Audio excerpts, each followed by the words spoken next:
그리고 창문 밖은 지금은 못 보여드리지만 안이라도 열리면 안 되고 지금 못 보여드려요. 침실을 들어가 보면 세상에 보세요. 네. 살면서 침실이 정말 지워버리고 싶은 침실이고, 가장 끔찍한 흑역사나 치명적인 실수를 영원히 실행 취소, 그러니까 언두할 수 있는 버튼이 눈앞에 있습니다. 여기는 오, 아주 솔깃한데요. 화장대 그렇죠. 누르기만 하면 모든 게 없던 일이 됩니다. 단 조건이 딱 하나 있습니다. 조건이요? 보통 이런 거엔 무서운 대가가 따르잖아요. 맞아요. 그 버튼을 누르는 순간 지금 여러분이 살고 있는 동네의 상가, 아파트, 그리고 매일 걷던 그 골목길이 전부 산산조각 나면서 완전히 철거되어야 합니다. 와, 이건 너무 극단적인데요. 자, 그렇다면 청취자 여러분은 누르시겠습니까? 저는 절대 못 누를 것 같아요. 보통은 내 과거의 실수를 바로잡겠다고 내가 살고 있는 이 현실의 물리적 기반 전체를 파괴하겠다는 생각은 잘 안 하잖아요. 네네. 그냥 밤에 이불 한번 팡 차고 시간이 해결해 주기를 기다리면서 살아가는 법을 배우니까요. 그렇죠. 시간이 약이라는 말도 있고요. 그런데 오늘 우리가 이번 심층 탐구에서 함께 깊이 파헤쳐볼 자료의 화자는 완전히 다른 선택을 합니다. 네, 아주 기상천외한 방식이죠. 맞습니다. 오늘 탐구할 텍스트는 두 편의 아주 독특하고 솔직히 좀 충격적인 기록이에요. 바로 불터머신과 박지호의 과거 청산 기획록, 그리고 새 메모라는 사료입니다. 이 텍스트들을 처음 접했을 때 와, 이건 정말 범상치 않다고 느꼈어요. 저도요. 그래서 오늘 이 심층 탐구의 미션은 이렇습니다. 인공지능조차 절대 불가능하다고 단언했던 시간 조작 기계, 이른바 불토머신이 도대체 어떻게 현실에서 발명되었는지 그 과정을 추적할 거고요. 네. 그리고 도대체 어떤 짓을 저질렀길래 이렇게까지 과거를 지우려 했는지, 또 그 어마어마한 나비 효과가 어떻게 한 동네의 파괴와 재건축으로 이어지는지 편견 없이 객관적으로 들여다보려 합니다. 좋습니다. 사실 이 기록들을 처음 딱 보면 막 혼란스러운 공상과학 소설이나 누군가의 열병 같은 환각처럼 느껴질 수 있거든요. 맞아요. 엄청 복잡하고 귀기하잖아요. 그런데 한 걸음 물러서서 보면 이게 단순한 판타지가 아니에요. 인간이 자신의 물리적 또 디지털적인 흔적에 대해 가지는 강박, 그리고 과거의 오점을 시스템 전체를 리셋해서라도 지우고 싶어하는 극단적인 심리를 너무나도 투명하게 보여주는 텍스트입니다. 강박과 리셋의 심리. 그래서 이 기록의 첫 부분부터가 아주 흥미진진합니다. 자, 이걸 하나씩 풀어보죠. 도대체 이 과거를 지우는 불토머신이라는 기계가 세상에 어떻게 등장하게 되었는가? 네, 화자인 박지호가 처음에 이 기계의 발명 방법을 인공지능에게 묻습니다. 요새 다들 AI한테 물어보잖아요. 그렇죠. 챗봇 같은 데다가 검색을 했겠죠. 네, 그런데 AI의 반응이 정말 단호해요. 현실에서는 절대, 이 절대라는 단어를 무려 11번이나 반복합니다. 11번이요? 와. 네, 그러면서 이건 불가능하고 예측할 수도 없다고 딱 선을 긋습니다. AI가 물리법칙과 현실의 데이터를 기반으로 완벽한 불가 판정을 내린 거네요. 여기서 매력적인 부분은 바로 이 화자의 다음 행동입니다. 어떻게 하죠? 일반적인 논리 체계라면 시스템이 이렇게 강하게 거부했을 때 포기하거나 다른 우회로를 찾을 텐데 화자는 실패를 전혀 수용하지 않아요. 그냥 무시해버리죠. 파견하는 사람으로 격상시켜버립니다. 자기가 연구소를 차리는 거네요. 네, 시스템의 압도적인 거절을 자기 자신만의 어떤 초월적인 권위로 덮어버린 거죠. 잠깐만요. 바로 그 발명 과정이 저는 도무지 이해가 안 가더라고요. 어떤 점이요? 아니, AI가 물리적으로 불가능하다고 단언한 최첨단 타임머신이잖아요. 그러면 무슨 스위스 지하에 있는 거대한 입자 가속기 연구소 같은 곳에서 엄청난 돈을 들여서 만들어야 할 것 같은데. 그렇죠. 영화에서는 보통 그렇게 나오니까요. 네, 그런데 이 화자가 선택한 해결책을 보면 진짜 기가 막힙니다. 찢어진 책 종이에다가 불법 행위 소멸 버튼이라고 대충 그려요. 네, 종이에 그림을 그리죠. 그리고 그걸 어디에 담는지 아세요? 그 홈런볼 과자 박스 있잖아요. 거기에 담습니다. 아, 홈런볼 박스요? 아주 일상적인 사물들의 기묘한 조합이죠. 그뿐만이 아니에요. 그 과자 박스를 무슨 연구실에 두는 것도 아니고 그냥 길거리에 툭 두고 옵니다. 길거리예요? 네. 그러면 길을 지나가시던 페이지를 줍는 할머니가 그건 주워서 고물상에 파는 그 순간 마침내 기계 발명에 성공했다는 속보가 뜬다는 겁니다. 와, 기막힌 타이밍이네요. 아니, 세상의 물리법칙을 거스리는 타임머신이 어떻게 홈런볼 박수와 고물상 할머니의 페이지 수집이라는 지극히 일상적인 우연을 통해서 완성이 되냐고요. 마치 최첨단 과학이 뒷골목의 마법 주문처럼 작동한 것 같지 않나요? 바로 그 지점이 이 기록에서 가장 빛나는 은유 중 하나라고 생각합니다. 혹시 과거 태평양 섬나라 원주인들의 카고 컬트 현상이라고 들어보셨나요? 아, 카고 콜트요? 화물 신앙 말씀하시는 거죠? 네, 맞습니다. 제2차 세계대전 때 미군 비행기가 그 섬에 화물을 엄청나게 떨어뜨려 줬잖아요. 그걸 기억하는 원주민들이 전쟁이 끝나고 비행기가 더 이상 안 오니까 나무로 가짜 활주로와 관제탑을 만들어서 비행기를 부르려 했다는 그 현상 말입니다. 아하, 모양만 흉내낸 거군요. 정확합니다. 원주민들은 항공 역학이나 무선 통신의 원리는 전혀 모르잖아요. 하지만 관제탑의 형태와 활주로의 외형을 물리적으로 흉내내면 하늘에서 신의 선물이 떨어질 거라고 굳게 믿었죠. 이 박지호라는 화자도 지금 카고 콜트처럼 행동하고 있다는 건가요? 그렇습니다. 시간 역행의 어떤 복잡한 과학적 원리는 모르지만 종이에 버튼을 그리고 그것을 어떤 상자, 그러니까 홈날벌 박스에 담아서 외부 세계인 고물상으로 유통시킨다는 물리적 행위 자체를 수행한 거예요. 네네. 이 행위를 통해서 초현실적인 기적을 소환해낸 겁니다. 목적은 신적인 영역인데 수단은 지극히 세속적이고 일상적인 거죠. 그렇게 들으니까 확 와닿네요. 뒷골목의 평범한 풍경이 어떤 마법의 의식처럼 작동한 거군요. 맞아요. 게다가 이 기적이 일어난 시점이 너무 구체적이어서 저는 좀 소름이 돋더라고요. 언제로 기록되어 있죠? 2026년 4월 30일 목요일 오후 6시 단 1초의 오차도 없는 정확한 타임스탬프가 찍혀 있습니다. 여기서도 감각적인 집착이 엿보이는 대목이죠. 강박이요. 네, 그 허무맹랑한 과자박스 발명 과정에 날짜, 요일, 시간이라는 가장 현실적이고 뾰족한 숫자를 박아놓잖아요. 이렇게 함으로써 이 환상적인 사건을 굳건한 물리적 현실로 만들려는 강력한 의지의 표현입니다. 아, 날짜가 구체적일수록 진짜 현실 같으니까요. 자, 어쨌든 기계는 발명되었습니다. 네, 성공했네요. 이 목요일 오후 6시부로 이 화자의 손에는 과거를 맘대로 지울 수 있는 절대 반지가 쥐어진 셈이죠. 그렇다면 여기서부터가 진짜 흥미로워집니다. 아주 당연하고도 본질적인 질문이 떠오르잖아요. 도대체 뭘 지우려고 이걸 만들었냐는 거죠. 맞습니다.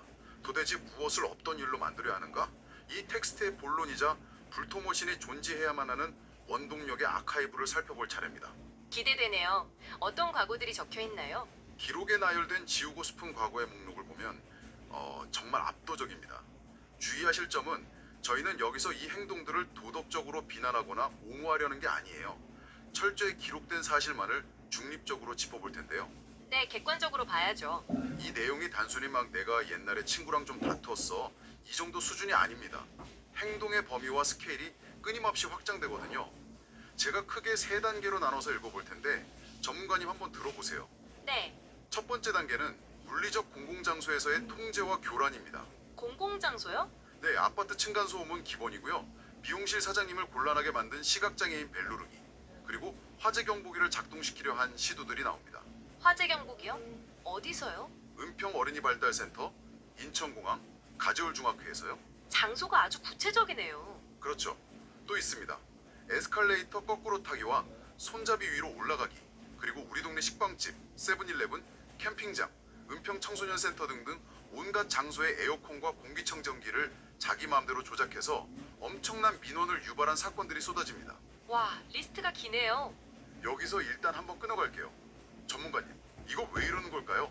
왜 하필 이런 장난들을 칠까요? 여기서 공통점을 한번 찾아볼까요? 화재 경보기나 에어컨, 공기청정기의 역할이 뭔가요? 바로 그 공간의 온도와 안전이라는 환경 전체를 통제하는 시스템이라는 점입니다. 아, 시스템 통제요? 네, 화자는 단순히 다른 사람을 괴롭히는 장난을 치는 게 아니에요. 공공 공간의 룰이나 시스템의 코어 버튼을 자기가 직접 눌러버리는 거죠. 내가 버튼을 눌러서 변화를 일으키겠다. 그렇죠. 그걸 통해서 공간 전체의 질서를 교란하고 통제하려는 강한 욕구를 보이고 있는 겁니다. 아, 환경의 통제권 자체를 자기가 뺏고 싶어 하는 거군요. 그런데 여기서 끝이 아닙니다. 물리적 세계에서의 교란이 좀 만족스럽지 않았던 건지 두 번째 단계인 통신과 디지털 세계의 교란으로 넘어갑니다. 디지털로 확장되는군요. 네, 막 112, 119는 물론이고요. 111 국정원, 117, 118 사이버 테러 신고센터, 129 밀수 신고센터까지 대한민국에 존재하는 온갖 신고 번호에 허위 장난 전화를 겁니다. 허위 신고는 범죄인데요. 그러니까요. 그리고 다른 사람의 디바이스를 침해하기 시작해요. 아버지의 태블릿을 조작해서 정보를 섞어버리거나 저작권을 침해한 영화를 유튜브에 올리죠. 아버지 태블릿으로요? 게다가 국인철 아저씨, 이주혜 선생님이라는 이것도 이름이 아주 구체적인 지인들인데 이분들의 태블릿을 무단으로 빼앗아서 포화포화 같은 이상한 소리를 내며 화면을 녹화해 유튜브에 올려버립니다. 이걸 더 큰 그림과 연결해보면 정말 흥미롭습니다. 첫 번째 단계가 방금 에어컨이나 화재 경보기 같은 물리적 스위치를 만지는 것이었다고 했잖아요. 네네. 자신의 흔적, 즉 자기 목소리와 영상을 세상에 강제로 송출하는 거죠. 아주 뚜렷하고 계획적인 영역 확장입니다. 와, 영역 확장의 끝판왕은 바로 세 번째 단계입니다. 여기서부터는 스케일이 갑자기 글로벌 단위로 놀랍게 튀어오릅니다. 글로벌로요? 어떻게 되는데요? 자기 자신의 나체 영상을 업로드해서 구글 계정이 통째로 삭제당합니다. 구글 정책 위반이군요. 네. 그리고 더 기가 막힌 건 소라라는 AI 영상 생성 앱을 통한 기행이에요. 아, 소라에? 여기서 전기 의자 사용, 외계행 학살, 거대한 폭발 같은 극도로 폭력적인 영상을 만들고요. 햄스터나 부엉이 같은 동물 영상을 만들어서 앱 생태계를 아주 교란시킵니다. 강제로 시청하게 만들었다는 그 내용인가요? 네. 결국 글로벌 플랫폼 운영 측에서 엄중 경고를 내리고 화자 한 명 때문에 소라 앱 자체가 종료되어 버리는 엄청난 사태까지 기록되어 있습니다. 이건 정말 극단적인 AI 정책 위반의 극치네요. 그리고 제가 알기로 개인에 대한 직접적인 침해 내용도 상당히 적나라하게 기록되어 있던데요. 네. 타인에 대한 침해와 공격적 행동이죠. 그 부분도 너무 디테일해요. 영화관 화장실, 플러스 탈의실, 은평병원 같은 공간에 무단 침입해서 불법 촬영을 시도하거나 다른 사람의 소중한 부위를 훔쳐보려 한 행위들이 나옵니다. 심각한 문제 행동들이죠. 배교 할머니 집에 도어락 비밀번호를 조작하고요. 심지어 미술이나 언어치료 선생님을 연필과 가위로 찌르려 하거나 갓난아기의 손톱을 눌러 폭행하는 바람에 경찰에 신고당하고 특수학교 강제 전학 경고를 받는 일까지 전부 다 적혀 있습니다. 폭력성도 점점 강해지네요. 네, 그 외에도 또 식당 집게를 입에 넣는 행동이나 아까 그 폐지 줍는 할머니 집에 찌든 책을 버린 일 등 정말 별의별 일들이 다 적혀 있어요. 방금 진행자님이 말씀하신 거대한 공동들을 쭉 나열해놓고 보면요. 여기서 아주 놀라운 지점이 하나 발견됩니다. 바로 병렬적 구조입니다. 병렬적 구조요? 그건 사건들의 무게가 다 똑같다는 뜻인가요? 맞습니다.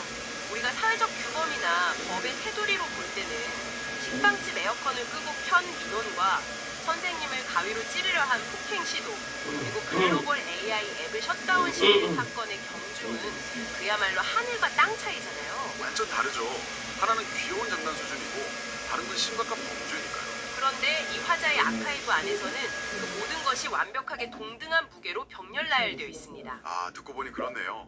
그냥 내가 저지른 에러 1번, 에러 2번, 에러 3번 이런 식으로 나열된 느낌이에요. 네, 객관적인 범죄의 무게를 따지는 게 아니에요. 내가 세상의 질서를 어지럽혀서 나에게 경고가 날아온 족적이라는 측면에서 이 모든 사건들이 똑같이 소멸되어야 할 버그로 취급받고 있는 겁니다. 시스템 오류 같은 걸로 보는 거군요. 네, 화자를 향해 쌓여가는 경찰 신고, 강제 전학, 구글 계정 삭제 같은 사회적 알림이나 경고들이 임계점을 넘어가니까 아, 이건 낱개로 하나씩 수정해서 될 일이 아니라고 판단한 거죠.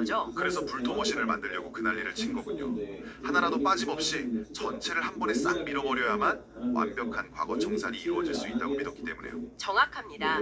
단순한 일탈의 기록이 아니라 개인의 모든 물리적, 디지털적 족적에 대한 아주 강박적인 아카이빙인 거죠. 그런데요, 저는 여기서 기록의 세 번째 파트, 즉 이 청산을 위해서 대가를 치르는 과정을 보다가 정말 숨이 턱 막혔습니다. 어떤 대가를 치르나요? 과거를 지우려는 열망은 그냥 타임머신 스위치를 띵 누른다고 끝나는 게 아니더라고요. 이 거대한 청산 자복을 완수하기 위해서 화자는 현실 세계에 아주 물리적이고 파괴적인 대가를 치러야만 합니다. 그 인프라 구축 과정 말씀하시는 거군요. 네, 불토공항을 건설해야 하거든요. 여기서부터 과거에 대한 죄책감이 어떻게 거대하고 파괴적인 환상으로 진화하는지가 아주 뚜렷하게 나타납니다. 기록을 보면 화자인 박지호 본인이 자기가 만든 기계인데도 그게 너무 두려워서 불토경찰차 탑승을 거부하는 장면이 나옵니다. 자기가 만들고 자기가 무서워하네요. 네, 그러자 불토머신 연구원이 이렇게 경고해요. 불토의 폭탄이 폭발하면 신조차도 다치고 이 세상이 멸망한다. 너는 불법 증거 기록죄로 불기둥이 가득한 초상 괴물 세계에 갇힐 것이다. 라고요. 불법 증거 기록죄라는 죄목이 시사하는 바가 아주 큽니다. 어떤 의미가 있죠? 앞서 나열한 그 수많은 잘못된 행동들이 세상의 증거로 남아있다는 것, 그 사실 자체가 세상을 멸망시킬 만한 죄악이라는 것. 그리고 그 지옥 같은 초상괴물 세계로 떨어지지 않기 위해 스스로 치러야 하는 대속의 의식이 바로 공황 건설이라는 뜻이죠. 와, 대속의 의식. 그래서 공황을 짓는군요. 그런데 그 공황으로 가는 길의 묘사가 진짜 구체적입니다. 지금 방송을 들으시는 여러분도 동네 지도를 한번 떠올려 보세요. 네, 서대문구 북가자동에 있는 올레커피라는 카페를 먼저 지납니다. 그다음 카와로라는 건물이 나오는데요. 카와로 건물이요? 네, 거길 그냥 들어가는 것도 아니고 그 건물 에어컨 시제기를 밟고 올라가서 뒤로 넘어가야만 불토공항에 진입할 수 있대요. 아주 비밀스럽고 개인적인 랜드마크들의 연결이죠. 마치 자기만의 암호 같아요. 문제는 이 공항을 짓기 위한 재건축의 조건입니다. 초상 괴물 세계에 갇히지 않으려면 어마어마한 상가와 건물을 강제로 철거해야 합니다. 앞집 할아버지를 강제 이사시키는 건 진짜 애교 수준이에요. 철거 스케일이 어느 정도길래 그러죠? 니콜 영어교습소, 명륜 진사갈비, 백년산 힐스페이트 아파트 단지 전체, 심지어 본인이 다니고 있던 은평 청소년센터랑 다솜 운동발달센터까지 싹 다 부숴버려야 한답니다. 자신이 속한 커뮤니티 전체를 붕괴시키는 과정이네요. 거기다 자기 자신을 깎아내리는 희생도 따릅니다. 공사 직원과 스파이를 대거 파견하면서 본인이 듣고 있던 다솜 체육, 언어, 미술 수업이 전부 끊기고요. 선생님들은 직장을 잃습니다. 스스로의 일상도 파괴하는군요. 심지어 301호에 살던 외할머니를 매매해서 이사시키고 외할머니 집을 불토공항 직원들의 숙소로 리모델링한다는 구체적인 계획까지 세워요. 공사 일정은 2026년 5월 21일부터 2028년 11월 11일까지 자그마치 2년 반이나 걸립니다. 일정이 참 엄청나네요. 그러니까요. 저는 여기서 도저히 이해가 안 가는 겁니다. 전문가님, 이거 한번 생각해 보세요. 자기가 옛날에 지은 장난이란 실수들, 그 민원 좀 지워보겠다고 시작한 일인데 그걸 덮기 위해서 지금 당장 자기가 다니는 체육센터 부수고 외할머니 쫓아내고 동네 아파트 단지를 날려버리는 게 말이 됩니까? 하하, 상식적으로 잠깐 그렇죠. 그때 잡으려고 이거 듣고 잠깐 태우는 수준을 넘어서서 몰라. 감기 고치겠다고 환자의 목을 조르는 뭐야? 격이잖아요. 이거 아주 날카로운 지적입니다. 얼핏 보면 완전히 앞뒤가 안 맞는 미친 짓처럼 보이죠.